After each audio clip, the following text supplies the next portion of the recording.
And what I'm hearing is that there is, there's like a moral, like an enormous moral tension that all of this brings up. Yes, and I didn't, you're absolutely right. There's just this conflict because when I went back to camp, so bizarre. We were in these trailers and sitting right next to us was this perfectly good facility, a medical facility. Sorry. That's okay. Oh my gosh, don't even worry about it. There's a medical facility beside us, which could have been used as a hospital administrative site. I think there's even there would have been room for people to be quartered there. And it was all finished.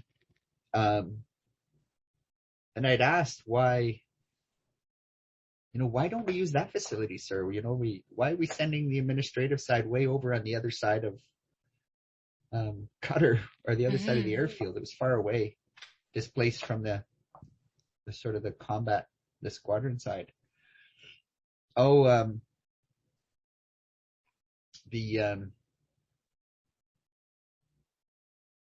the sheikh, I guess, the royal family, the member of the royal family that helped build or was in control of the airfield,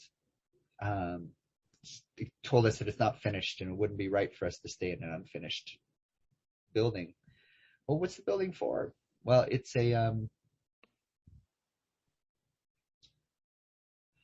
it's the facility to take care of the guard dogs. And so I was talking to the American later about that. The American, I'm not sure if it was the American spy or was the American squadron. And he, and he told me, he says, the Americans told me, he said, yeah, he says, no, that's finished. You, of course it's usable.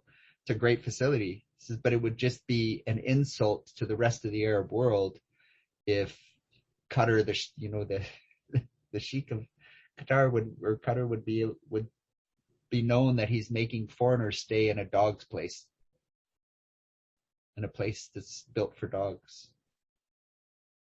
And then when we add like stuff like that, and we add the fact that, we had to break up the squadron for political reasons, and then we add that we had these idiotic freaking general staff that would fly in to Qatar to have and we'd have to arrange for some sort of show tour for them so that they could then, I found out later, so they could be in there long enough, just 24 hours so they can get their medal.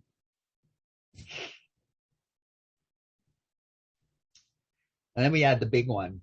So the big one was, so before we deployed, before we deployed to war, is we knew we were supposed to go, but government didn't want to admit that we're going to go. Mm-hmm. So there's no official orders for us to go. It was very clear we were going to go. Yeah. So we weren't allowed to prepare. So we had to try to ad hoc prepare. And part of that ad hoc prepare was there's a really sweet administration officer we had. But she had a tough time relating to the pilots and the urgency for getting stuff done. So I became tasked with, so probably the first tasking, trying to think which came first, but anyway, find out about the enemy. We got to train for the enemy, get documents. The problem is that the Iraqis had a lot of what's called blue equipment. So blue side. So that's allies, right? Right. French F1s. Right. Right. And, or French Mirage fighters, and I think they had some F1s, but anyway, French Mirage, French Exocet missiles, some British equipment too. And so we only kept, because in 1990 we're still a Cold War, just at the end of it, and we still had, all of our focus was on the Soviet Union and the Warsaw Pact countries. Right. So we didn't have any, detailed high security knowledge of how our equipment works. Right. Bizarre, right? So we got to find out that. And before I get the details about the intelligence side, I was also tasked with our administration officer and the base. We can't really trust our administration officer. She's a bit overwhelmed, and she has a tough time understanding what we need. So, Sean, we want you to take over the administration officer duties for this preparation. Wow. Well. So we want you to find out what vaccines we need. We want you to arrange for us to get money so we can have some money.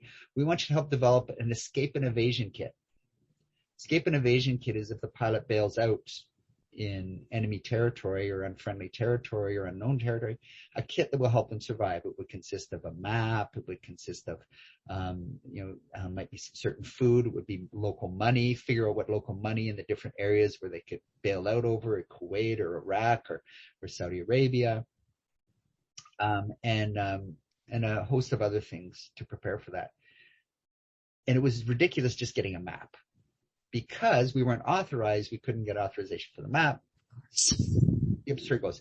Find out the vaccines. Want you to arrange also briefing, not just but we want you to be able to brief the families. This happened a bit later as we're about to deploy. I want you to brief the families on the threat that we'll be facing. And they arranged that in the base theater, and I was one of the main features of the briefing to sort of prepare the families of what we'd face. Oh my gosh. It was really hard.